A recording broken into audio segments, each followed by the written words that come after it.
सबसे ज़्यादा जो काम की मेरे वीडियो बनाने में, साथ ही कुछ जानकारी इकट्ठा करने में पंचांग सबसे ज़्यादा काम आते हैं। इनमें इतनी सारी अच्छी अच्छी चीज़ें, कोई राशिफल इत्यादि का हो, कोई व्रत त्योहार आ रहे हो उनके बारे में जानना हो, मतलब A to Z ये मान लीजिए कि जितनी भी मुझे लगता है वीडियोस के अलावा और भी जो जीवन में जो चीज़ें चलती हैं उनके बारे में संपूर्ण जानकारी अगर इसको पढ़ना शुरू करें, बहुत अच्छा मुहूर्त हो गया और व्रत इत्यादि कब पढ़ रहे हैं, जो भी चीज़ें हमें चाहिए सारी चीज़ें इसमें बहुत अच्छी तरह से जानकारियाँ मिलती हैं। अलग अलग प्रकाशन की हम लोग जो प्रकाशक है उनकी करीब करीब मंगवा लेते हैं। ये परिवार में मैं और मेरे हस्बैंड दोनों के काम आ जाता है। बहुत अच्छी चीज़ें इसमें हैं, अलग अलग है, कई सारे हैं पंचांग, जिनमें ये ऊपर में जो दिखा रही हूँ ये राजधानी पंचांग है और ये जय विनोदी पंचांग है। और भी प्रकाशन के बहुत सारे पंचांग हैं, हर साल आते हैं घर पर, बहुत काम के होते हैं और जो भी चीज़ें जाननी हो इनमें करीब करीब मिल जाती है। इसके अलावा जो श्रीमद् भगवत गीता है, छोटा वाला पाठ, जीवन का कोई भी श्लोक का अर्थ सहित है, तो संस्कृत का ना हो पाए पढ़ने का तो इनका अर्थ इत्यादि भी जान लिया जाए। जीवन की कोई भी समस्या हो उसके लिए बहुत अच्छी होती है। किसी भी आपको प्रश्न का उत्तर चाहिए इसमें आपको आराम से मिल जाएगा। जितना मैं पढ़ पाई हूँ मुझे यही लगता है, अगर इसका सार समझ लिया तो जीवन में हर प्रश्नों का उत्तर मिल जाता है। थोड़ा बहुत ही पढ़ पाई हूँ, अभी झूठ नहीं बोलूँगी, जो पढ़ पाई हूँ वो बहुत अच्छा लगा। कुछ चीज़ें हैं अभी आधे के आसपास ही मैं पढ़ पाई हूँ, कोशिश करूँगी टाइम पूरा मिले तो इसे पूरा करने की। ये सारी किताबें तो थोड़ा बहुत जो दुर्गा चालीसा इत्यादि है और साथ ही लक्ष्मी सूक्तम है। महालक्ष्मी का जब शुक्रवार का व्रत होता है, माँ लक्ष्मी को समर्पित कोई दिन होता है तो उस दिन ये बहुत ही काम आते हैं। इसके अलावा ज्योतिष सर्व संग्रह ये बहुत ही अच्छी किताब है जो पंडित रामस्वरूप शर्मा जी द्वारा रचित है। इसमें ये मानिए कि बहुत अच्छी, मैंने इसको पूरा पढ़ लिया है, इसको मैंने पूरा कंप्लीट पढ़ लिया है। जब मैं थोड़ा इससे पहले सर्दी के टाइम में फ्री थी तो मैंने इसको करीब पूरा पढ़ लिया है। बहुत अच्छी जानकारी है इसमें, जैसे कि स्वप्न इत्यादि का क्या होता है, सूर्य ग्रहण दिखने के लिए क्या करना चाहिए, सूतक पातक के क्या नियम हैं। बहुत अच्छी, ये मानिए कि इसमें हर चीज़ का जवाब है। इस किताब को पढ़ने के बाद मैं समझती हूँ कि मुझे बहुत सारे सवालों का जवाब मिल गया है। मुझे सबसे बेस्ट किताब ये लगी ज्योतिष। उसमें मैंने इसे सर्दी में इस साल पढ़ा है क्योंकि सर्दी में बहुत अच्छा टाइम मिल जाता है इन सब चीज़ों को पढ़ने के लिए। बहुत अच्छी इसमें जानकारी है, मैंने इसे पढ़ लिया है करीब। इसके साथ ही ये अनुवाद सहित रुद्राष्टाध्यायी है, भगवान शिव को समर्पित, शिव अभिषेक से संबंधित मंत्र, अभिषेक की पूजा किस तरह से करें, सोमवार के व्रत के दिन बहुत काम आती है। जो भगवान शिव से संबंधित पूजा पाठ होती है उनमें बहुत काम आती है। कोई भी मंत्र जानना हो, कोई भी अनुवाद सहित है, संस्कृत की थोड़ा दिक्कत है तो कोई दिक्कत नहीं है, तो आराम से हिंदी में भी अनुवाद सहित है। बहुत अच्छी किताब है। थोड़ा बहुत ही इसको अभी शुरुआत के ही पढ़ने में पढ़ पाई हूँ, समय नहीं मिल पाया तो इसको नहीं पढ़ पाई हूँ। इसके बाद नित्य कर्म पूजा प्रकाश है मेरे घर पर, ये भी बहुत काम आती है।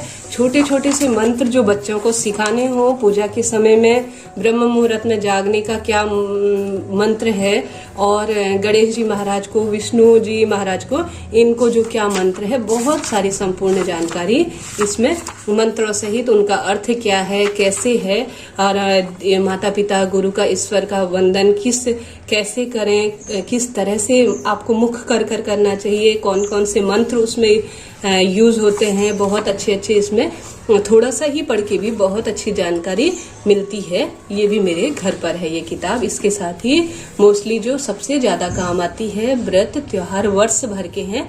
हरिद्वार हम लोग गए थे तो परिवार से ही, तो वहां से मैं ये किताब लेके आई हूँ। बहुत यकीन मानिए बहुत काम आती है। ये छोटे छोटे से जो व्रत आते हैं, महीने के आते हैं, जो साल के आते हैं, इनमें कैसे उद्यापन करें, उनकी कथा क्या रहती है, बहुत अच्छी जानकारियां इसमें दी गई है। किस तरह से हमें व्रत के दिन रंगोली बनानी चाहिए, दीपावली के दिन, अहोई अष्टमी के दिन, गोवर्धन के दिन, ये सारी इसमें बहुत अच्छी जानकारी, बहुत मेरी यूज में आने वाली सबसे ज्यादा किताबों में से ये है। इसमें सबसे बड़ी बात उद्यापन का भी विवरण मिलता है, कैसे इसे शुरू करना है, कब इसका उद्यापन करना है, कहानी क्या रहेगी, पूरे 12 मास की जो अपने देसी माँ होते हैं, चैत बैसाख जेठ आषाढ़, उनकी संपूर्ण जो महीने में व्रत आते हैं, समस्त एकादशियों का इस पे विवरण है। साथ ही जो भी महीने के हैं, सावन मास के, भाद्रपद माह के, और साथ ही 7 वारों के नियम के साथ साथ कब शुरू करना चाहिए, इसकी संपूर्ण जानकारी कहानी के साथ इस किताब में दी गई है। देखने में ये छोटी किताब है, पर ये सारे काम कर देती है। ये मानिए जो भी आपके मन में इच्छा हो सुनने समझने की, उसका संपूर्ण ये बता देती है। ये मेरा पार्ट 1 है। इसके अलावा जो किताबें अभी अनयूज आ रही थी, बिल्कुल काम की नहीं आ रही थी, वो थोड़ा सा दूसरी जगह रख दी गई है, क्योंकि घर इतना बड़ा नहीं है कि उसमें ये सारी चीजें एक साथ ही। इसके बाद जो किताबों का संग्रह है वह श्री सत्यनारायण व्रत कथा है, जो पूर्णिमा के दिन पढ़ी जाती है। और साथ ही इसमें सबसे महत्वपूर्ण बात यह है कि श्री विष्णु सहस्त्र नाम स्रोत सहित है ये, जो अंत में है। आप चाहें तो गुरुवार के दिन इनको पढ़ने की सलाह दी जाती है, जिनको अपना श्री हरि विष्णु में बहुत आस्था होती है। और साथ ही जो एकादशी के व्रत आते हैं, उनमें श्री विष्णु सहस्त्र नाम का पाठ करने की सलाह दी जाती है। या पूर्णिमा के दिन आप कुछ भी ना कर पाए तो श्री विष्णु सहस्त्र नाम का पाठ करना, जो एकादशी के व्रत आते हैं, जो हर माह 2 पड़ती हैं, उनमें यह पाठ करना विष्णु सहस्त्र नाम का बेहद फल देने वाला माना जाता है। इसमें यह अंकित है। यह मैं हमेशा ही पढ़ने की कोशिश करती हूँ। बहुत ही सुकून, एक बहुत अच्छी शांति मिलती है इसको पढ़ने से। यह सत्यनारायण की व्रत की कथा है, जो गुरुवार के दिन या उसके अलावा महीने के पूर्णिमा के दिन पढ़ी जाती है। बहुत अच्छी किताब है, ये मेरे घर पर है। और इसके बाद यह किताब है जो 1969 में प्रकाशित हुई है। इतनी प्राचीन किताब है ये। इसमें भी बहुत सारी जो सत्यनारायण भगवान की आरती हो गई, प्रातः संध्या हो गया, बहुत सारी आचमन विधि किस तरह से करें, बहुत सारी इसमें भी इतनी अच्छी अच्छी जानकारियां दी गई हैं। जो संकट, श्री संकट मोचन हनुमान अष्टक, और साथ ही गरुण स्तुति, श्री नाम श्री हनुमान स्तुति, बहुत सारी इसमें जानकारियां इसमें ही दी गई है। छोटी सी किताब है पर बहुत काम देती है।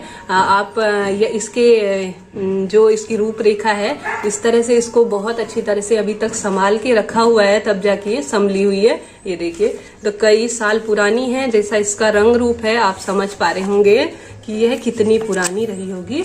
बहुत अच्छी किताब है, प्राचीन किताब है, जो आसपास ही रखी हुई है और बहुत काम देती है। ये देखिए, छोटी सी किताब है पर संपूर्ण इसमें जानकारी है।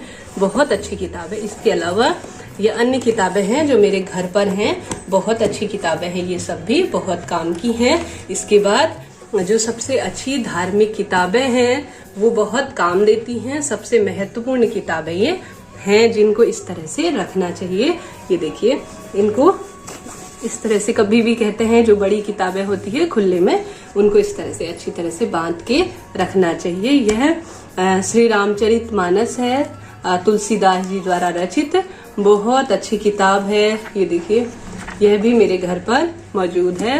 इसके अलावा श्री दुर्गा सप्तशती हिंदी अनुवाद सहित पाठ विधि, कैसे इसे पढ़ना है, कब पढ़ना है, किस तरह से, संपूर्ण जानकारी हिंदी में भी दिया हुआ है, संस्कृत में भी दिया हुआ है। इस नवरात्रि, जो चैत्र नवरात्रि गई है, मैंने इसे संपूर्ण पढ़ने की कोशिश की है। संस्कृत में संभव नहीं हो पाया, हिंदी में इसे पढ़ने की कोशिश की है। बहुत अच्छी माता जी को समर्पित बहुत अच्छी किताब है ये, जो मेरे घर पर है। इसके अलावा श्री रामचरितमानस, ये भी तुलसीदास जी द्वारा रचित है, जो मोटा वाला टाइप हमारे घर पर है। ये किताब है। यह कुछ किताबें हैं। इसका सेकंड, दूसरा वाला पार्ट भी मैं लेके आऊंगी आपके लिए। वीडियो आपके लिए यूजुअल रही हो, अच्छी लगे तो चैनल को लाइक, शेयर और सब्सक्राइब जरूर करें। आप पर श्री हरि विष्णु जी की कृपा हो, इसी आशा के साथ राधे राधे।